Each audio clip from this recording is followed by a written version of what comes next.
welcome to the Walking Dead panel. Thank you for being here.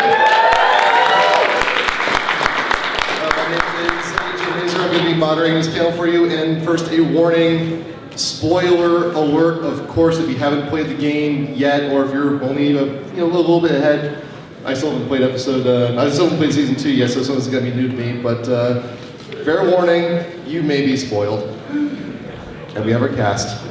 Voice actors, hello everyone. We can just go down the line and do some introductions, do some quick voices. I'm Owen Thomas, I'm the voice of Omid. I'm Sissy Jones. I probably the one everyone knows is Katya, but I also did Bree, Jolene, Shell, and Dee. Is this on the book? Yeah. My name is Melissa Hutchison, and I am Clementine.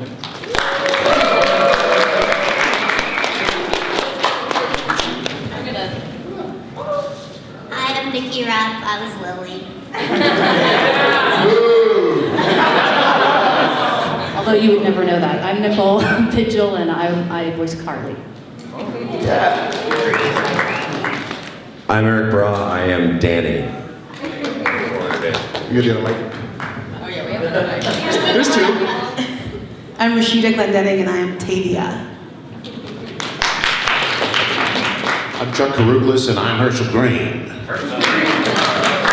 I'm Gavin Hammond, and I'm Kenny. Said with such. Now the first question. And we still have Brian Summer and Adam Harrington earlier. We cannot have everyone on stage because otherwise it would just collapse upon itself. I guess they don't allow cannibals on the stage. I was going to keep you. Actually, if you could just move over another seat, just so you can get a nice buffer, so the cannibals don't eat you. That'd be Right. And now there's where you going? You look like some tender meat.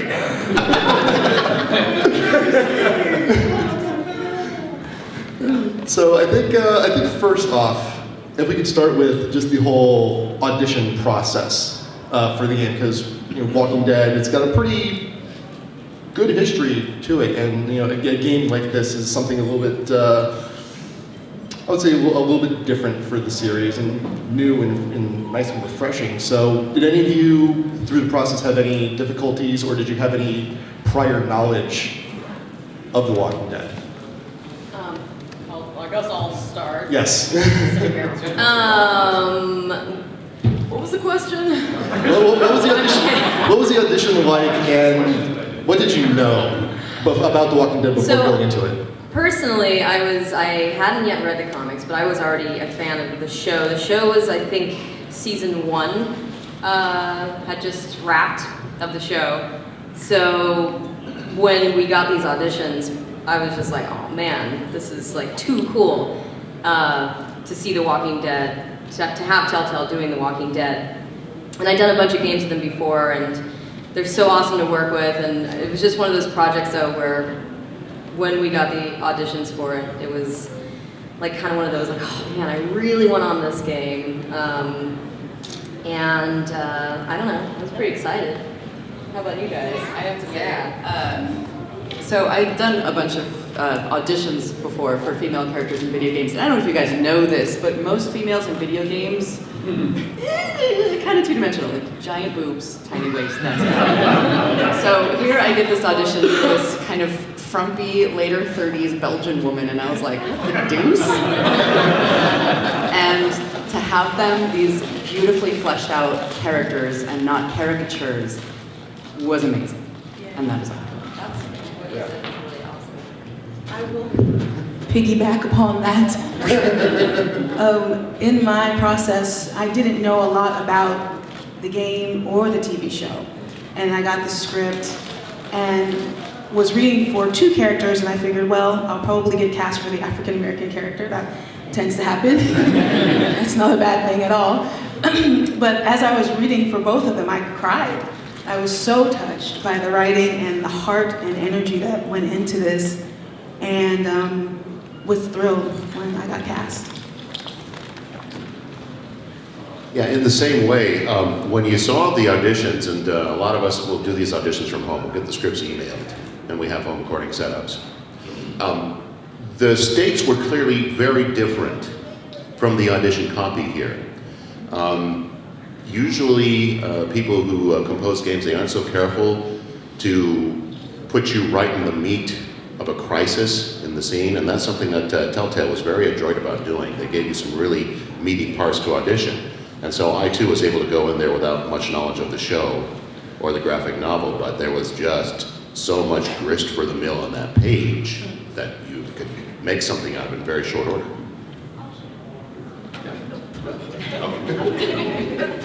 I'll stand up so you can see me.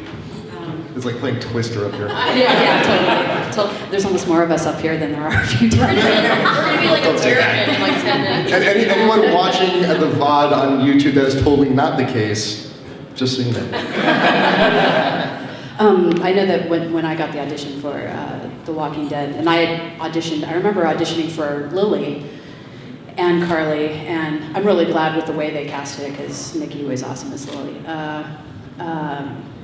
But I remember thinking that The Walking Dead were really exciting, but I don't think any of us really had any kind of idea how huge the game was going to become, and going on to the Spike TV, Miss Hutchison winning Best Female Race for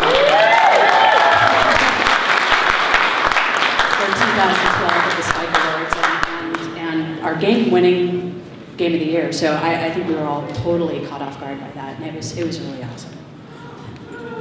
Yeah, just one thing I was going to add is the process with Telltale. Often you audition for something once, and then you either see it come back 4, 5, 17. Sometimes you never do. Sometimes you just read it, and then you never know what to expect. But there was such an emotional range with that packet. They always have tons of information, tons of references to people they're sort of seeing in the character. They really do in the audition packet cover a range of stuff, so it's like a wonderful opportunity for us to really kind of grist for the middle. Sums it up best. I was just going to say that for me, when I saw the scripts, I knew it was something different. But then I think for me, that when I realized it was really something different, when I started getting emails and then saw the YouTube of people playing the game, and when you guys had your little incident, just watching people's reaction to that was amazing. People flipping out, yelling, crying. That was awesome. Shot her. Spoiler alert, everyone's been warned. Yeah, if you haven't played season 1, come on. I'm in a trivia with that, actually. That video that's going around on YouTube of the fan reaction when Nikki here shoots me in the face. No, I'm afraid it wasn't just a flesh wound, unfortunately. But and there was a fan reaction. That actually was my husband that put that together originally. Who, by the way, check out his shirt. He's wearing "I Saved Carly, Bitches." So,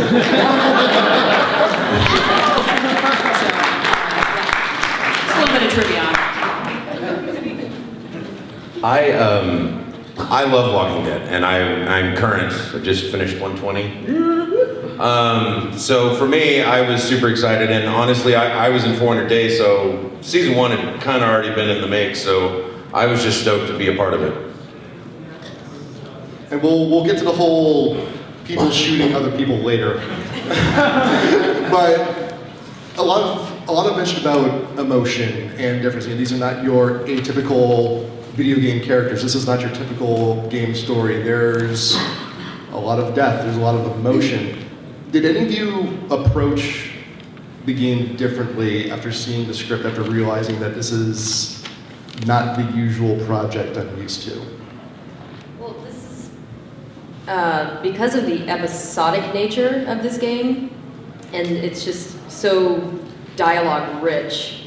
Obviously, it's not just like, short death, medium death, long death, wield your sword, which was totally fun and awesome, but this was like, you saw this and it was immediately like, Like an on-camera.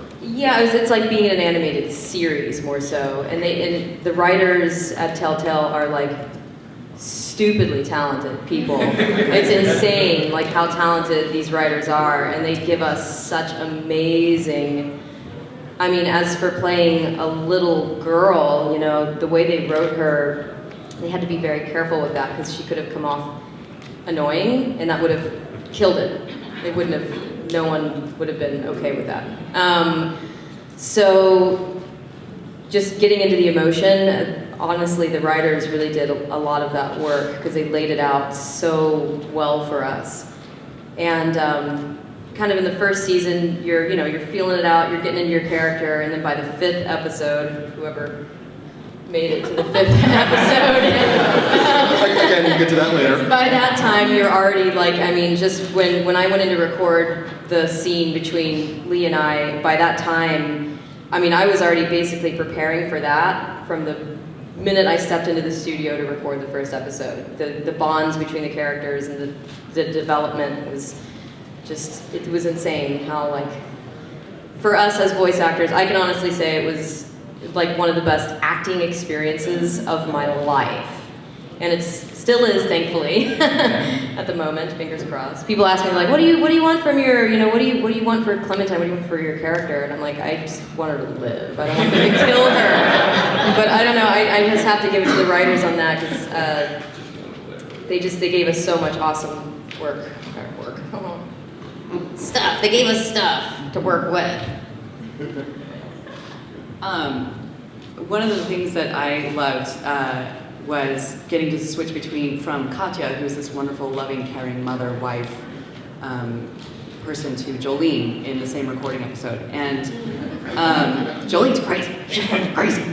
And they gave me this whole backstory about Jolene, and like, we don't just want her crazy, we want her crazy for a reason. Like, these bastard cannibals like stole her daughter and sold her into, child prostitution and all this craziness that you never even see in the game. Exactly. So when Jolene confronts these guys and she's yelling, "I know who you are, I know what you do," there's so much behind that you as the players never even see, but that's what they give us as the actors to go in with. And again, like, coming from other video games where it's, we fight together, to go from that to depth is just really outstanding. And that is all. I was going to say, we keep mentioning other video games, and a lot of them, I will say, for especially like things where there's combat or something, the script says something like death emotes or something, and they're like, just give us a series, and it's like, I kid you not, they're like,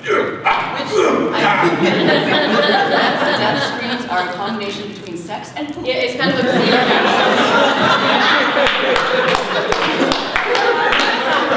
Thank you for coming to the panel, everyone. Okay, let's keep. I don't want to end this question on that. Why not? We could, but let's. Anyone else? That's the name of my new hit single. Anyone else about how this was different from other projects, or the emotion involved? Sure. Okay. I go through a decent amount of emotion. I've basically went into every session saying, "So, how do I die?" And they would be like, "Oh, you don't? Oh, okay. But your wife and your kid do." So, just the range of stuff that we had to come up with, and we never knew going into it, and having it be an episodic game, and having the pleasure of being able to, be in all 5 parts of the first series. It's just something where you never really know what to expect going in, so you kind of have to be ready to, scream at the clouds because everybody's dead. I'm such a downer.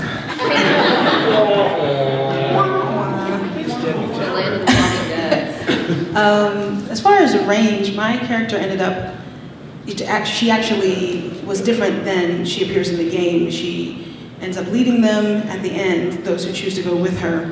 But her character started off differently. That one I auditioned for, and I actually recorded almost 3 hours of work that didn't get used. And it was really, again, the writers are amazing. They just keep going. They're like, oh, we got to make some changes and capture character, so here's what you're doing now, and stay on top of it and stay grounded in that. And I love Tavia for that. That's actually the energy I feel like she had, was just like, hey, this is what we got to do, folks. You with me or not, you know? And so I love bringing that to her, and the opportunity was awesome. Just to comment on what you were, the actual question was more like, when you look at this thing, you realized it was not, like a lot of video games, we keep saying other games and all that stuff, and in a lot of other games, your characters are a little more like superhero-y or something, and in this, they flat out told you, we want gritty, we want real, we want people that, you know, sound like they really are this person. So yeah, there is a lot of like realism to it, and I think the comment that you were saying before, like it's almost like an on-camera acting role, because you really do just sort of express the real feelings you would if you were that character. There's no like feigning that you're good to go when you're injured, you know, that kind of thing. You are real. So it's a fantastic process. Harrison Ford is famously quoted as saying of George Lucas's original Star Wars script, "You can act this, but you can write this, but you can't act it." Okay. The thing that sets we come across a bit of that, by the way, sometimes. just between us, okay, we come across a fair amount of that, all right, in game auditioning. But this series set itself apart, and a lot of the Telltale stuff set itself apart for not having anything like that on the page. You know, when you're given an audition, which it's the death scene of your son, it's something actually. It's designed to pull you into that moment and extract the best out of you on a dime. I mean, it's difficult not to react viscerally when you're presented a scenario like that. So the brilliance of the writing is probably a strain that you're going to hear a lot today as we talk about this. So let's talk a little bit more about death, because we keep saying most other games, but it's true, most other games do not handle character death in such a way that The Walking Dead does. Was that difficult for any of you? Did any of you have to really dig deeper? Did this really challenge you in any way? I would say personally, it was not as hard as you think in many ways, because this is the kind of stuff we've all been waiting to actually do, as opposed to like, avenge me. It's really real stuff, and it's like, I always tell people, it's like, if you want to get an idea of the game, watch some like the playthrough of the end of the game, and you see these people bawling. When's the last time you saw people crying at a video game? I cry at video games, but realistically, that's a mark of the amazing writing and amazing storytelling, and that all these are so real and so painful. And I remember playing The Walking Dead for the first time, and I knew a lot of the script, and I played it. I was like, this game is effed up. If you've played it, you're like, I cannot believe they're doing this stuff. You know, and it's so the most emotionally wrenching video game of all time. I recorded my scenes for the last half of the season from Los Angeles in a sound booth by myself with, you know, the directors on the phone, and they had told me in episode 1 how Katya would die, but they didn't tell me when, and I was really pulling for episode 5, maybe season 2. But they emailed me the script the night before, and God help me, we were all sobbing. I mean, you know, they brought in like an extra box of tissue. I can't even imagine doing the Lee Clementine scene, but it was unlike anything ever. Maybe you should talk about the loss of your father. Oh, yes. Oh, that father. Kenny? Yeah, that whole deal, recording that scene in Salt Lake. I pretty much had to recover my whole drive home. I couldn't even talk to anyone. It's one of the most intense scenes I've ever done in my life in anything. It's pretty incredible to act that out by yourself and not have anyone with you, and you have to create the whole scene. And it's amazing how you just get into it, because the writing is so good, like we've all said a million times. It's just, it's hard not to get lost in it. And that was kind of, I had to recover. It took me a lot to get over that. Yeah, it was intense. Yeah, I'm just obviously my process with Lee, that was really horrible. But again, because of the episodic nature, like you didn't, as we're all saying, it wasn't like I had to like go into the session and like, all right, think about the loss of my dog. All right, you know what I mean? Like sometimes in acting, you literally have to like think about the most horrible things that have happened in your life that you have to like, to get the emotion, get the tears. But it was just like, I mean, when I walked in for that recording session, everybody was already in the mode. It wasn't like the normal, like, hey guys, let's joke around and be stupid for like half an hour and then record and then say other stupid things, like, because that's what the typical recording session is. It's a lot of laughter. It was very somber. Like I went into the studio and it was just like we were all already like there, and it was like, all right, well, are you ready? I'm like, yeah, let's just do this. And like, thankfully, Dave had actually recorded his lines before me. So I was able to, they played his lines in my headphones. So I did actually kind of get to act with Dave that whole scene. And it was just like, I mean, even talking about it, it just was so it was really emotional and just like tears and sadness. And it was very real because it was sad. It was very sad to say goodbye to him. We've been through so much as Dave, my friend, and as Lee, the character. So it was crazy. Did you want to say something? Would the process have been a lot more difficult if you two were actually in the same booth too? That's good. That's a good question. Honestly, in general, I think if we all had our way, we would always 100% work with the other actors in the booth. If it worked that way, it would, because it's always it's more natural to vibe off of someone and read with someone. I think we're all kind of used to not doing that at this point, so we've just kind of learned how to. But I think if he would have been in the booth, it would have been. it would have been like just like snot and tears, and I don't know. We probably would have had to start drinking. I don't know. It was just. It would have been just as effective. If not, I can't say more because I think what happened in that scene was magic. But I think it would have been just as effective, maybe more. But yeah, so it wouldn't have changed anything.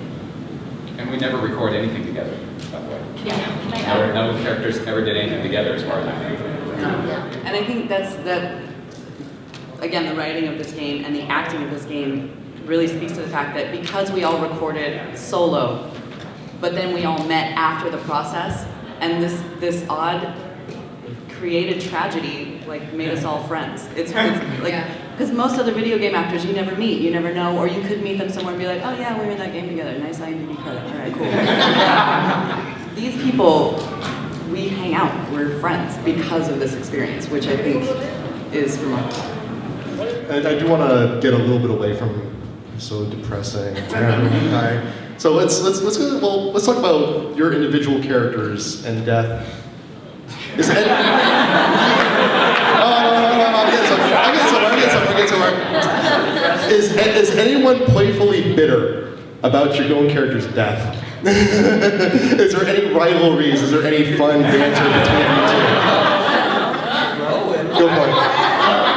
I loved my character so much because he's basically like a hyper version of me, and down to the voice is just a little bit higher. That's so me. And so I was like, season 1, you made it. And then when that first script came through, I was like, no, I want to say something like, avenge me. So there was that literally in the booth when I was reading the script and we were getting ready to record, I was like, that's it? I had a speech prepared. I wanted to say something, so I was I'm playfully bitter about it. As I say, I get a lot of emails, about it, and I just said nothing is guaranteed in the zombie apocalypse. Did they actually tell you that? No, because if that was in the actual paperwork, I think that'd be even more hilarious. Exactly.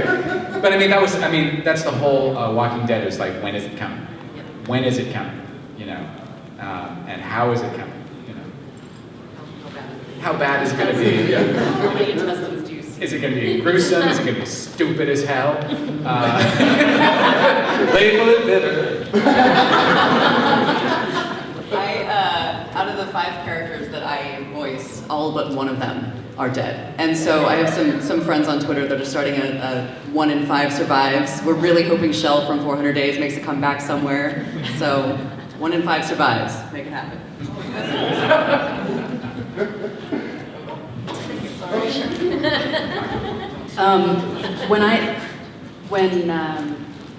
When I was cast as Carly, Sean Bannerman, the creative lead on The Walking Dead, he told me that Carly was, I die twice, depending on what your choice is. You could kill me off the first episode, which I hope to God none of you did, but I'm sure there's a couple of you that did. I can see it on your faces. But I knew she was going to die halfway through, permanently through episode 3. But I didn't know how, and it's the zombie apocalypse. I just figured, it's probably going to be at the hands of walkers. I didn't know someone was going to plug me in the face. It's kind of funny because you have no idea how many selfies I've taken of me and Nikki where I'm holding an air gun up to her head to get her back for blasting me like that. But and it was kind of funny because when I actually saw the episode, it was more disturbing to me to actually see it happen. And because I remember when Sean told me, I didn't know how she was going to get it until I went in to record episode 3. And I remember when Sean told me, I was like, ooh, that's going to piss some people off. Because I'm sure no one's expecting, it to turn so ugly. But yeah, I think actually seeing it was probably the most disturbing. And yeah, I'm bitter. Well, actually, Playfully bitter. Playfully bitter. I can't even believe I said that. Actually, I want to get Mickey's take real quick on that whole incident as well before we get to anybody else. Just while it's all fresh in our minds. I don't know, I always have played really cute little characters and squirrels and bunnies. So, pardon my French, but I got to say fuck a lot. And that was kind of a dream come true for me in a weird way.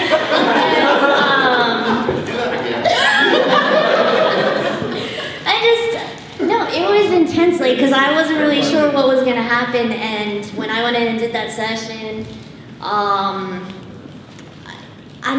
people hate me, people hated Lily. It kind of made me sad a little bit, but I understood why they hated her, but her dad's head got smashed in with a saw, in front of my face. There's blood on my face. Yeah, but no, I'm sorry. You just got in the way.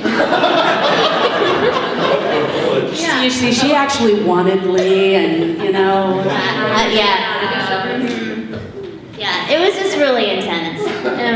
But it's fun to play such a dramatic, heavy character like that. So I enjoyed it. It's I really feel like I got to delve into acting, and it felt good. And your voice is so different in there. Can you do a little bit of just a show? It's called Lady Town, and I just talk like a lady. Maybe it's Voice acting. I'm taking the train to Bittertown. Let's go to Bittertown. I was like I said, super thrilled that I was going to be involved in this thing at all, and so when I got Danny, I was like, oh, this is gonna be great. And when I was doing the session, I go, I died, don't I? And he goes, oh, no, actually, well, not necessarily, well, we're gonna have you do some zombie noise too. And I was like, oh, great. And so I did it, and then I got the game, and I got to play it. And I was like, yeah, wait, oh, I'm killing Justin, that's who I'm killing. So I thought, hey, me and Vince are gonna run off, it's gonna be awesome, I'm still alive. And then it gets to the end of the thing, and they go, oh, you learned that from Danny or whatever. And they don't tell you anything, but apparently I die either way. So I'm like, yeah, a little bitter, but it is, like he said, playfully bitter. because you know, just being a part of this is the amazing thing. Where's Andy and St. John? Oh, yeah, we'll get that in a bit. Adam has one of the best lines in the game, in my opinion. We gotta talk about. We have to talk about your death. Yes. Well, do you? Well, your potential death. I never saw it. No, is this a little bit about, you know, like receiving like the final lines, the final sequences, and your thoughts? Well, obviously, first thought is, oh man, my character died, and I don't have another gig. Well, I mean, this could be for both the St. John brothers, if the mic would. Just sit closer to each I would other. ask. Hey now. Yeah, I mean, all jokes aside, it was a pretty intense scene, in my opinion, maybe one of the best scenes in the game. Come back and finish this league. It was definitely, you know, as many on the stage said, probably the most intense acting experience of my entire career. I've been doing this 15 years. And as Chuck kind of alluded to, we have to weed through a whole lot of meh to get to something like that. Like some of the translated games from Russian and Polish and things like that, where essentially we're writing the video game for them as we're in the booth in a session, with no writing credits, by the way. But yeah, it was just an amazing experience.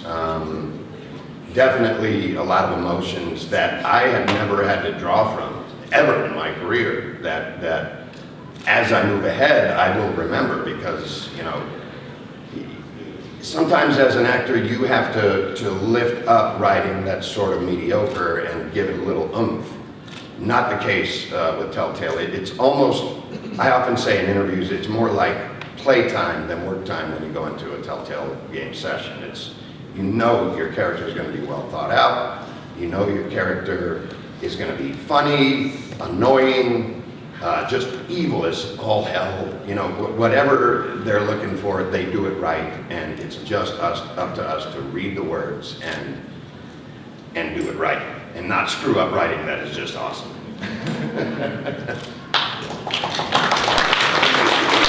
He's also a baby in The Wolf Among Us, by the way, I should point out.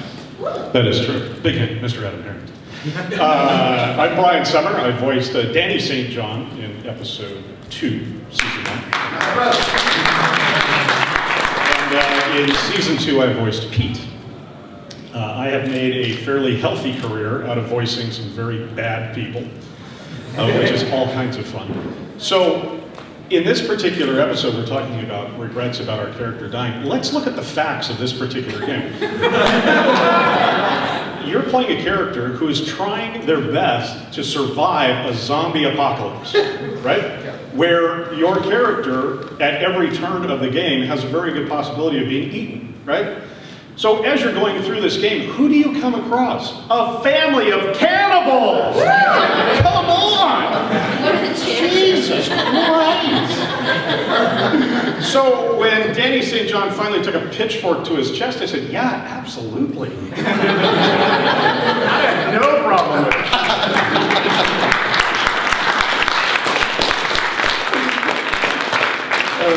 So, Gavin, any thoughts about Kenny?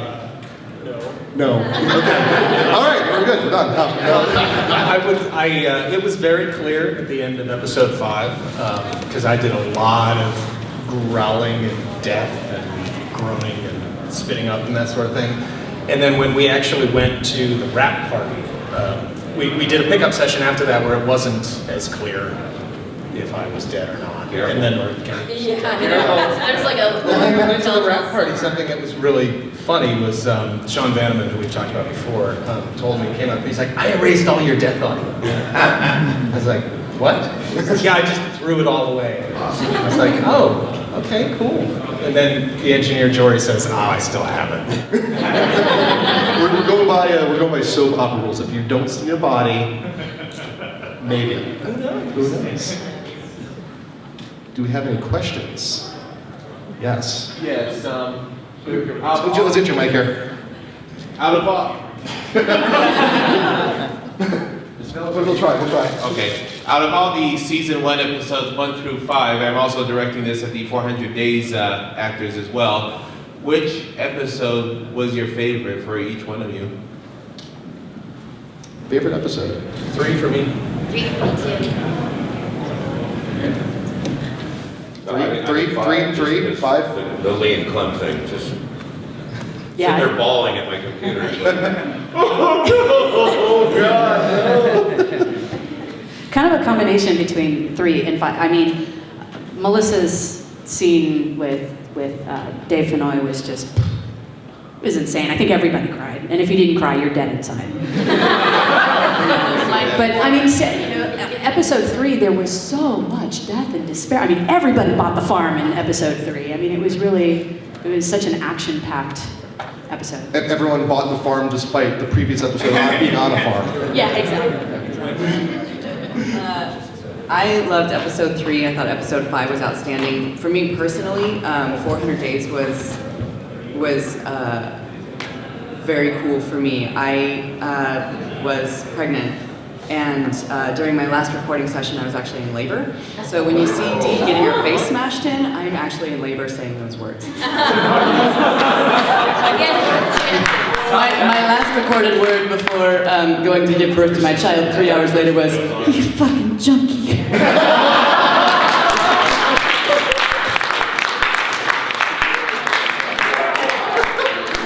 By the way, if anyone else has questions, line up like right here because of the short distance of this microphone. So I thought Kenny had one of the most amazing character arcs I've seen in a video game before, because you sort of end up, he starts out kind of unlikable in the beginning, you don't like him, and then you learn to really love him. And by the end, you really like him. It changes so much. And so what are the challenges doing a character arc like that, given that his relationships with everyone change subtly based on the character's choices?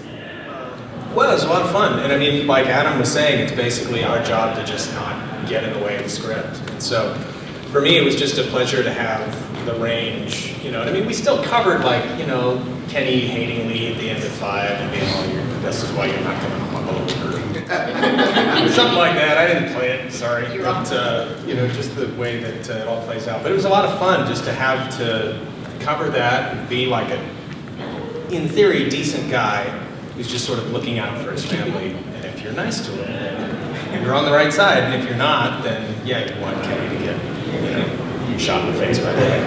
Thankfully, it didn't happen. She just stole my RV. I'm a Kenny fan too. I'm totally Kenny. Yeah. The question I have is there any like lines or small plots that were dropped that you loved? And then there were like stupid lines that you can't believe were kept in. Like when Lee looks at the fence and says, pointy. They actually, they said that for the first episode of season 2. I don't know who else played it, but Clementine's in a shed at one point, and there's like this. She's trying to find things to like get out of the shed, and she's goes up to, it's like an anchor, and she says, I think she literally actually says, Pointy. So it's funny they said that, because they have to do those, like, they have to throw those lines in, because they're the, They need to leave it. right, but they did mention, because they made it, I think because of season 1, they did learn a little bit with season 2, because instead of everything being like, a rock, a tree, what's that flower doing there? And they made it more like, you know, a little more emotion and why is that flower there? Everything, things are a little bit more like, I think because they realized that it got a little like, I don't know, monotonous. It had to become a little more. I love the salt lick in episode 2. Yeah. Like, did you lick it? I don't know. A little behind the scenes trivia, we actually recorded Danny St. John 3 times, all of his lines. The first time he came in, we recorded him fairly straight. Yeah. So for those of you that played the game, you know, he turned out to be a rather creepy dude. So the second time we came in, they really wanted to amp up the creepiness, so we gave them some vocal affectations, a stutter and some breathing and things like that. And they decided, okay, it's a little too much. And then for the third one, we kind of married the two and brought them down. But in that second recording session, he had a line where he and Lee are talking about the farm and the history of the farm. And Danny says something like, yeah, during the summers, the kids would come out, and tour the farm. And he says, and the little girls would come out in their summer dresses. And then he followed that up with, and that was really nice. And I went home and took like 4 showers. But that actually got pulled out, thank God. I think it maybe stepped over the line just a bit. Just a tad, just a tad. I was just gonna give you one that I was really glad to be a part of, since my character Davia is only in the epilogue, and just again how Walking Dead just speaks to life in general, and it's more than a game. It's bigger than a game. The writing is so deep and powerful, and the scene when Vince asks her, "Well, how do we know this is going to work out?" And you get to choose. My favorite choice of hers is "You don't," and that just sums up this whole, this choice to be a voice actor, this choice to live this life as an entertainer person. It's like, damn, you better sum it up, lady.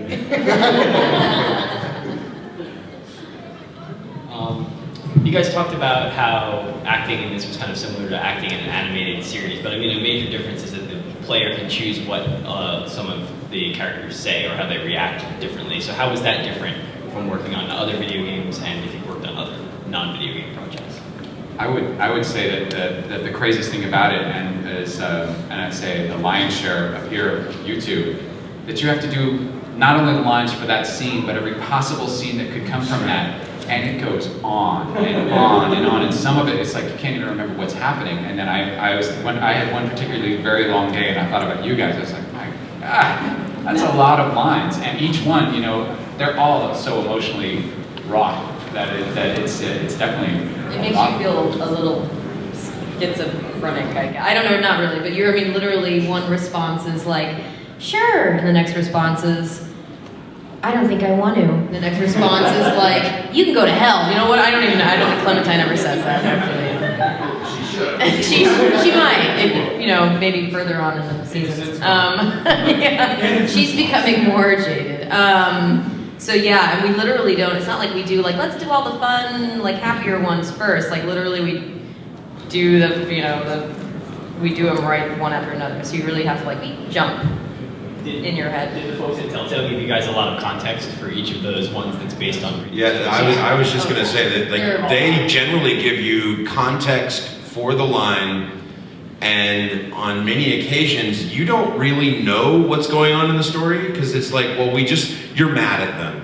I mean, sometimes they'll give you more, but a lot of times they'll be like, all right, so you're really angry when you say this, and so you just say the line angry, but then when they put it all together, you're like, oh, now I get it. But I had no idea when I was recording it, at least in some of the situations. Yeah, and this is something that I wanted to point out earlier when we were talking about, you go in by yourself, you don't get to play the scenes with your fellows in the scene. So there's this electronic device in front of you, and the whistling winds of solid just blow by. What will pull you out in the variable scenarios, what will get your butt out of a sling, is good direction. And I want to throw a little ducat out to Julian Kwasniewski. Because Julian was not directed for the scene, and having a very specific idea in mind of how the scene is supposed to be shaped, and being able to tell us exactly what to do is an asset not only in playing out a multi-person dialogue by yourself, but also understanding how the scene branches based on the player choices. He reads with us as well. He'll mind read with us. He's a good actor. He's actually in The Walking Dead, as a matter of fact. Yeah. Well, he does a few things, yeah. Yeah, he does some of the voice work in it. Perfect example of that. There was one line where the line was, I just said, well, that looks sturdy. And he's like, no, it's a death trap. I was like, well, that looks sturdy.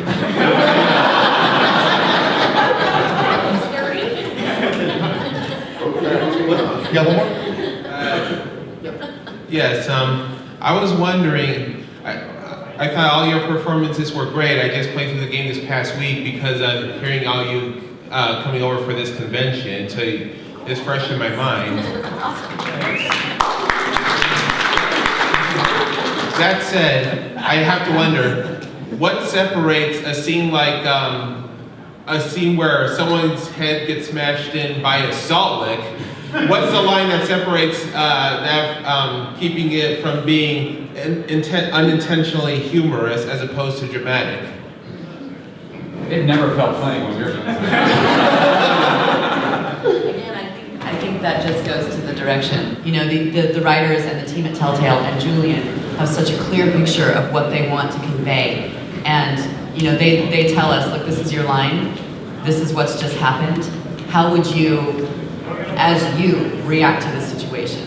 You know, you're not a character playing a role. You're a human, I guess. It's not funny. It's not funny, Owen. I'm laughing because I would be like, smash his head in with a salt lick. That's hysterical. Let's do it. But what keeps it from being unintentionally funny is that each person in the scene has to believe what is going on, and that's just to kind of branch off of what Sissy said. You know, Julian had a critical ear for that, and he would know when you weren't totally honest in your reaction. Now, sometimes you can see a scene where all the players are believing and very authentic, and still you can kind of back out and look at the whole arc and find a sort of grim humor in it. And I think the Salt Lick is probably a nice little attempt at that. But right there in medias res, in the middle of things, you have to believe with every iota what is going on. And that's something a good director is very helpful with. I believe. Good job. Hi. Like, with like how your characters developed throughout each episode, was there ever a time where like you felt like there was something about the character that you really wanted to like delve more into, like in the script, but like it wasn't like good enough, or like it was cut out early in the process of making the episodes? There's so much left out. There's so much backstory to the characters that we don't see and you don't see. I mean, they give us some backstory, but there's a lot left out. I would, of course, as Adam would say, cha-ching, I would have loved to have seen more of a romance develop between Lee and Carly. I mean, they just barely hint at it, and, you know, like the sadistic people that Telltale Games are, they, you know, just hint at it and then, nah, I don't think so, you know.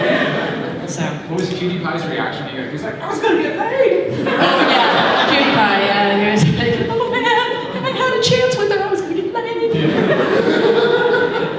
But there's again, in the Walking Dead, you get, that's the beauty of Robert Kirkman's world, is that, you know, you have these relationships and you get attached to these characters, and anybody can go at any time. It's just, you know, that's the beautiful cruelty of that world. I think Amy Poehler was talking about improv, and she was saying nobody wants to see how the scene starts.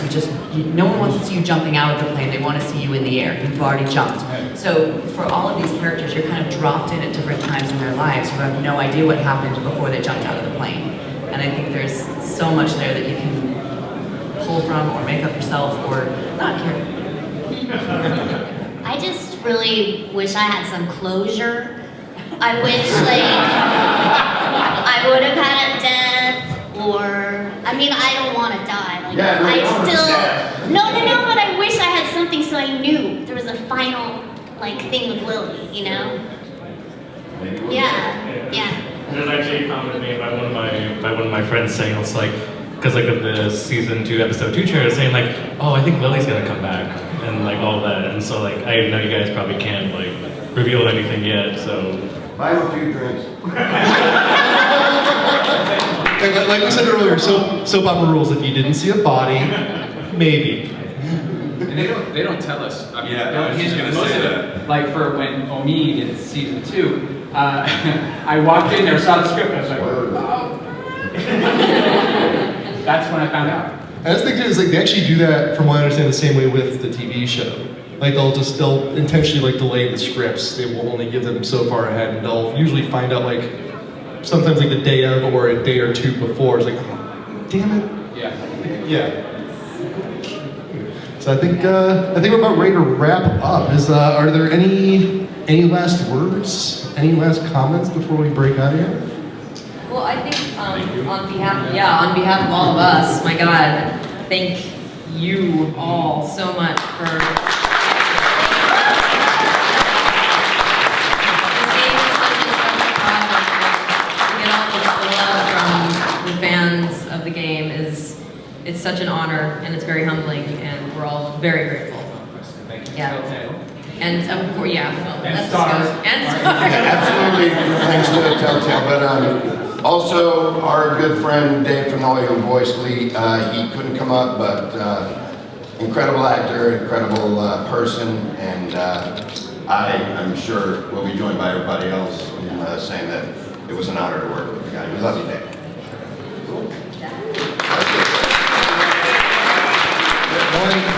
Thank you all for joining us. It's been an absolute pleasure. Enjoy the rest of your day.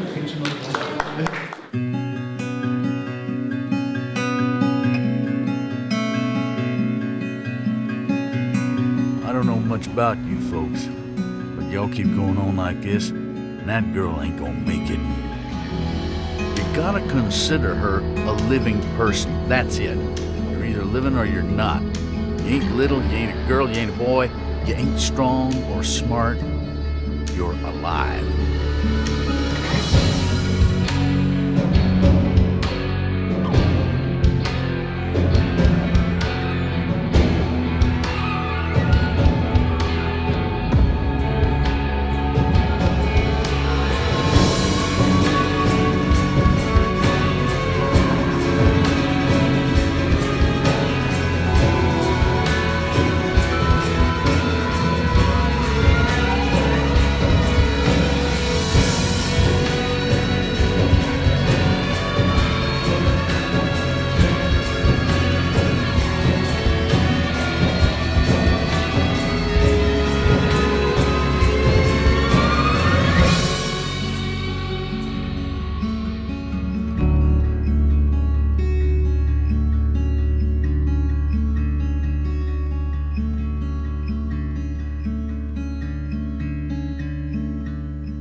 Atop the crags and cliffs the air is thin, so we'll find a mountain path on down the hill.